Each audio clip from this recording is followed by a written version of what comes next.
नमस्कार. नमस्कार. आपला परिचय द्या. माझे नाव रोशन सुनील उगले. मी प्रॉपर खेडगावचा आहे, दिंडोरी तालुका, नाशिक. अच्छा, तर या ठिकाणी आता आपण तुमच्या गुलाबाच्या प्लॉटमध्ये, बरोबर ना? हे क्षेत्र किती आहे सर?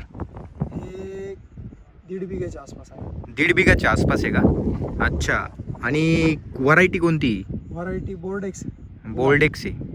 आता किती वर्षाचा हा प्लॉट झालेला आहे? आता कमीत कमी 3 वर्ष होऊन गेले याला. 3 वर्ष होऊन गेलेले. चालू आहे अजून continue. कंटिन्यू चालू आहे. आता सुरुवातीपासून आपण म्हणजे थोडी हिस्ट्री सांगा का, आपल्याला माहिती कुठून भेटली गुलाबाविषयी? गुलाबविषयी माहिती म्हणजे मॉडेल आमचे मामा राहता, मग त्यांच्याकडून आम्हाला समजलं की गुलाबामध्ये चांगले उत्पन्न चांगलं होतं, चांगलं मार्केट आहे त्याला. मग त्या हिशोबाने आम्ही लावली होती, लागवड केली होती. अच्छा. द्राक्ष बागच करायचो आधी, पण नंतर द्राक्ष बाग काढले, मग गुलाबाचा निर्णय घेतला. म्हणजे आता हा जो परिसर आहे इथं गुलाब किती लोकांनी लावले शेतकऱ्यांनी? इथे कोणीच नाही, पूर्ण खेडगावमध्ये फक्त आम्हीच लावलेलं. फक्त तुम्हीच हिंमत केलेली आहे. आणि तो पण ओपन मध्ये प्लॉट आहे. ओपन मध्ये प्लॉट. इथे द्राक्ष बाग होती आधी पर्पलची, बरोबर. ती काढून टाकली, त्या जागेवरती गुलाब लावला आता. गुलाब लावलाय. हो. अच्छा. आता कोणीच नाही लावलेलं इथे खेडगाव परिसर, डायरेक्ट मोडी जांडोरी सोडून इथेच आम्ही लावलेलं आहे. म्हणजे कोणी हिंमतच नाही केली ओपन मध्ये. अजून नाही. ज्यांनी लावले 2 जणांनी लावले होते, हा. त्यांनी तेव्हाच काढून टाकले. 1 वर्ष चालले नाही त्यांचे प्लॉट. अच्छा. काय वापरलं होतं? क्लायमेट मध्ये चाललेच नाही. क्लायमेट मध्ये चाललंच नाही का? आता सुरुवातीला तुम्ही ज्यावेळेस लागवड केली, आता 3 वर्षाचा प्लॉट आहे हा, बरोबर ना? बरोबर. याला अगोदर काय काय वापरले आपण? याला अगोदर वॉटर सोल्युबल कंटिन्यू चालू होते. कंटिन्यू चालू 6 होते. दिवसाला कंटिन्यू वॉटर सोल्युबल होतेच. बर. हो. तेव्हा ते प्रॉपर अशी दांडी वगैरे द्यायचं, फुल वगैरे चांगलं द्यायचं. आणि 3-4 दिवस झाले की कंटिन्यू स्प्रे होता त्याला. अच्छा. हो. सिस्टमॅटिक कॉन्टॅक्टमध्ये बुरशीनाशक, कीटकनाशक सगळे कंटिन्यू चालूच होतं त्याला.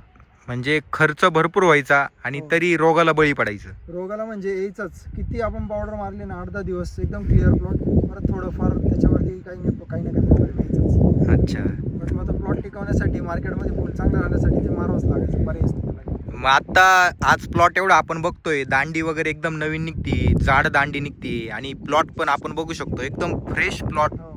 पान असेल ते पण एकदम फ्रेश आहे, बरोबर का दांडी नाही? पण एकदम या चांगली ठिकाणी होती. बघू शकतो आपण. एकदम स्ट्रॉंग दांडी निघते. म्हणजे असा काय बदल केला बा आपण, अचानक महिन्याभरामध्ये आपला पूर्ण प्लॉट बदलून गेला? आता मी महिन्याभर आधी मला ते सुपर ऑर्गॅनिक कार्बन बद्दल समजलं होतं. अच्छा. ते सौरभ उगले सरांकडून. म्हणजे ऑर्गॅनिक कार्बन टेक्नॉलॉजी म्हणून हो. Organic carbon technology. त्याचं प्रोडक्ट आहे तर मग सुपर. त्यांनी मला समजून सांगितलं की आपण जैविक वरती काम करतो, तर तुमचं वॉटर सोल्युबल वापरल्यामुळे माझी जमीन पण खूप कडक व्हायला लागली होती, मुळीच लॉक होऊन गेली होती. माझा प्लॉट फुटायला खूप अडचण यायची. तर मग ते आले, तर त्यांनी मला सांगितलं की सुपर ऑर्गॅनिक कार्बन जे आहे जैविकवर ऑर्गॅनिकवर खूप काम करतं. तर ते जे आहे, तर ते वापरल्यानंतर मला इफेक्ट असा जाणवला की मुळी माझी एकदम फास्ट चालायला लागली. बर. आणि याच्या आधी जे मी काय फॉस्फरिक ॲसिड वगैरे किंवा मग जे वॉटर सोल्युबल सोडले 10-26, 12-61 किंवा मग जे दुसरे काही वॉटर सोल्युबल दाणेदार सोडले वरतून टाकलेले हा. बेडवरती, तर ते पूर्णपणे अपटेक झाले आत्तापर्यंतचे. आणि इतका जबरदस्त प्लॉट का मागच्या फ्लॅशमध्ये मला आत्तापर्यंत 3 वर्षात जेवढा माल निघाला नाही तेवढा 8,000 बंडलचा माल निघाला. अरे बापरे, 8,000 बंडल. हा. 20 फुलांचं एक बंडल असतं, तर तसे माझे 8,000 बंडल एका महिन्याच्या आत निघाले. आणि अगोदर किती निघायचे? अगोदर 5-6 हजार जास्तीत जास्त, त्याच्यावर कधीच निघाले नाही. आणि खर्च पण कसा व्हायचा अगोदर? खर्च खूप राहायचा. मला आठवड्याला 2 वेळेस वॉटर सोल्युबलचे ऍप्लिकेशन आणि 2 वेळेस स्प्रे करावे लागायचे. म्हणजे एक स्प्रे माझा 2,500 ते 3,000चा राहत होता. म्हणजे 5 आणि 8,000 रुपये माझा तो आठवड्याला खर्च होता. आता ऑर्गॅनिक कार्बन टेक्नॉलॉजी ज्यावेळेस आपण वापरायला सुरुवात केली, हो. त्यावेळेस काय फरक जाणवायला लागले आपल्याला, खर्च वगैरे? त्याच्यात मेन म्हणजे मला फरक असा जाणवला की झाडाची ग्रोथ खूप फास्ट व्हायला लागली. आणि झाडाला कटिंग केल्यानंतर जो फुटवा असतो, फुटवा एकदम कमी दिवसामध्ये फास्ट निघायला लागला. आधी खूप दिवस लागायचे फुटवा निघायला, आणि त्याची ग्रोथ नव्हती अशी फास्ट होत. त्याने आता ताकद खूप आली आहे आणि फास्ट फुटवा व्हायला लागला. फुटवा झाल्यानंतर ही दांडी जी आहे एकदम स्ट्रॉंग व्हायला लागली. आधी दांडी स्ट्रॉंग नव्हती. अच्छा. खूप अशी नाजूक दांडी होती. ही दांडी कशी एकदम नाजूक अशी दांडी होती आधी. अच्छा. म्हणजे त्याच्यामध्ये पण आपल्याला फरक दिसला. हो. खूप फरक दिसायला लागला आता. आणि आपण बेसल डोस मध्ये काय दिलं ऑर्गॅनिक कार्बनचं? ऑर्गॅनिक कार्बन आणि त्याच्यामध्ये आपण ते ग्रीन लाईफ घेतलं होतं पावडर 10 किलो. बर. ते ऑर्गॅनिक कार्बन आणि थोडा गुळ घेतला होता. ओके. 200-500 ग्रॅम किंवा मग 1 किलो घेतलं तरी चालतं, तो काही प्रॉब्लेम नाहीये. तर ते मी एकत्र 24 तास भिजत घातलं. त्याच्यामध्ये मी 13 वॉटर सोल्युबल आहे, पण ते थोडंसं 2च किलो घेतलं. हा. टेस्टसाठी. टेस्टसाठी. हा. त्याच्यामध्ये नॉर्मलीच 2 किलो घेतलं फक्त. ते कधीच वापरलं नाही एवढं कमी 2 किलो. मी पहिल्यांदा एवढं 2 किलो घेतलं. तर ते तिन्ही एकत्र मी कॉम्बिनेशन घेऊन रात्री भिजत घातलं, ते 24 तास भिजवलं आणि दुसऱ्या दिवशी ते ड्रीप ॲप्लिकेशन केलं. आता तुम्ही आज आनंदी आहे का? हो 100%. म्हणजे पहिले काय समस्या याच्या खर्च करून पण? पहिले खर्च करून पण मग खर्च काही थांबत नव्हता. बरोबर आहे. खर्च व्हायचा प्लस प्लॉट आपल्याला पाहिजे तसं भेटत नव्हतं, आणि भेटलं तरी खूप प्रॉब्लेम असे काही थोडे दिवस चांगलं राहायचं आणि 8 दिवसातच प्लॉट असं व्हायचं एखादा रोग आला का विषयच नाही, पान गळून जाणं किंवा आळी कंट्रोल न होणं या गोष्टी चालूच होत्या. आणि या प्लॉटला सगळ्यात जास्त प्रॉब्लेम डाऊनीचा येतो. डाऊनीच आहे. डाऊनी जर आली तर ही काडी डायरेक्ट अशी चिरून जाते, त्याला असे चिरून जाते. scratches पडतात, मधून चिरून पत्ती जाते. गळून जाते. पण आतापर्यंत महिन्याभरात मला असा प्रॉब्लेमच झाला नाही की माझ्या दांडीला स्क्रॅच पडला किंवा काही झालं. आता तुमचं वॉटर सोल्युबल किती दिवसापासून बंद आहे? माझं कमीत कमी 1.5 महिना झाला आता. 1.5 महिना झाला. वापरलेलं नाही. असं म्हणता बा, गुलाबाची शेती करायची असेल तर वॉटर Water सोल्युबल soluble शिवाय होत नाही. होत नाही. मी 2.5-3 वर्ष वॉटर सोल्युबल वरच गुलाब चालवलं. हा. 1.5 महिन्यात मला वॉटर सोल्युबलची गरजच वाटत नाही direct. आणि आपण जे पहिले रेग्युलर फवारण्या करायचे त्याच्यामध्ये किती अंतर पडला? ते कमी झाल्या. माझ्या 4 दिवसाला होत्या. बर. आता कमीत कमी 6 ते 7 दिवसांनी एक फवारणी करतो. म्हणजे आठवड्यातून एक फवारणी एकच असते फक्त. फवारणी. आधी आठवड्यातून 2 फवारणी म्हणजे 5 ते 6 हजार रुपये मला आठवड्याला फवारणीचा खर्च होता. अच्छा, घरच्यांचं काय मत आहे प्लॉट बद्दल? एकदम जबरदस्त प्लॉट. आणि 8,000 बंडल निघाल्यानंतर ते इतके खुश झाले घरचे, पप्पा बोलायला लागले की कसं काय झाले, 6,000 बंडल निघायचे ते एवढे 8,000 कसं काय निघायला लागले. अच्छा, म्हणजे खर्च पण कमी झाला हो. आणि उत्पादन पण वाढलं. उत्पादन खूप वाढलं. काय सांगाल इतर शेतकऱ्यांना, काय सांगाल जे शेतकऱ्यांना हेच सांगेल की तुम्ही रासायनिकवर कमी भर द्या, जेवढं तुम्ही ऑर्गॅनिक वापराल, सुपर ऑर्गॅनिक कार्बन किंवा मग तुम्हाला जे ऑर्गॅनिक वापरतील ते वापरा, पण तुम्ही जास्त बरं ऑर्गॅनिककडेच द्या. वॉटर सोल्युबल वापरून आपण जमिनीची मुलांची खूप नासधूस करतोय, नापीक करतोय जमीन. नापीक करतोय जमीन. माझी जमिनीमध्ये मला खूप फरक जाणवला.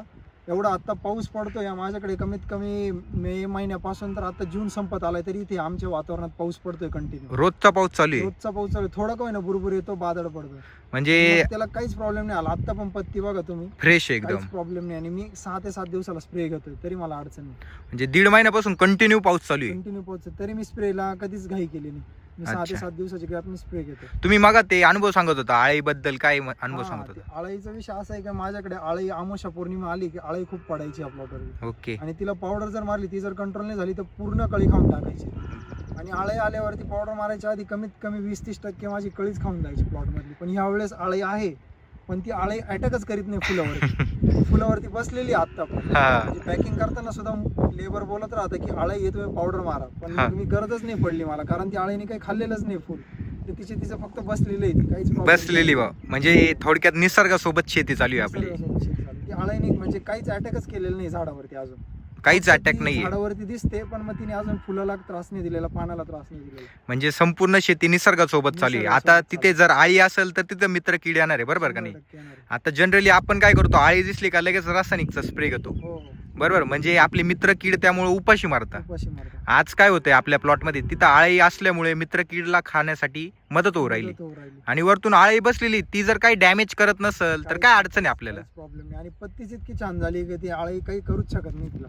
हो ना. रफ अशी पत्ती झाली. म्हणजे कडूपणा थोडक्यात पानांमध्ये तयार झालेला आहे, ज्याला आपण अल्कलॉइड म्हणतो. अल्कलॉइड, बरोबर. म्हणजे ऑर्गॅनिक कार्बन टेक्नॉलॉजी तुम्ही ज्यावेळेस वापर चालू केला त्याच्यानंतर पानामध्ये कडूपणा तयार झाला. आणि माझा एक अनुभव असा की मी जेव्हा ही कटिंग होते ना आमची, बरोबर. ही कटिंग झाल्यानंतर पूर्ण जेव्हा कटिंग होते तर ते पूर्ण कट झाल्यानंतर प्लॉट फुटायला नवीन सुरुवात होते. तर आम्ही फॉस्फरिक ऍसिड आणि अमोनिया कंटिन्यू सोडायचो. 10 किलो अमोनिया घ्यायचो आणि फॉस्फरिक ऍसिड 2.5-3 लिटर घ्यायचो. ते सोडल्याशिवाय माझा प्लॉट कधीच फुटत नव्हता. पण यावेळेस 1.5 महिना झाला, माझ्या 2 वेळेस कटिंग झाल्या, मोठ्या कटिंग, तर फुटवायला मला अजून अडचण आली नाही. म्हणजे एकदम एकदा पण ऍसिड सोडलं नाही, काहीच विषय नाही. म्हणजे कोमात गेलेला प्लॉट. फक्त 15 दिवसाला, 8 दिवसाला ते 15 दिवसाला माझं सुपर ऑर्गॅनिक कार्बन आणि ग्रीन लाईफचं कंटिन्यू शेड्यूल चालू आहे. बाकी सर्व खर्च बंद आहे. सगळा खर्च म्हणजे फक्त स्प्रे चालू आहे, ते पण किंचित कॉन्टॅक्ट मध्ये, सिस्टमॅटिक मध्ये, ते पण 15 दिवसाच्या गॅपने चालू आहे. म्हणजे तो स्प्रेचा खर्च पण आपला कमी झालेला आहे. आणि हार्ड पावडर मी मारायचा विषयच नाही. स्प्रेच नाहीये माझे. एकदम म्हणजे झाड स्ट्रेस मध्ये जाईल असा स्प्रेच जात नाही माझा. एकदम नॉर्मल स्प्रे चालू आहे. चालेल सर, खूप छान माहिती दिली. थँक्यू. धन्यवाद.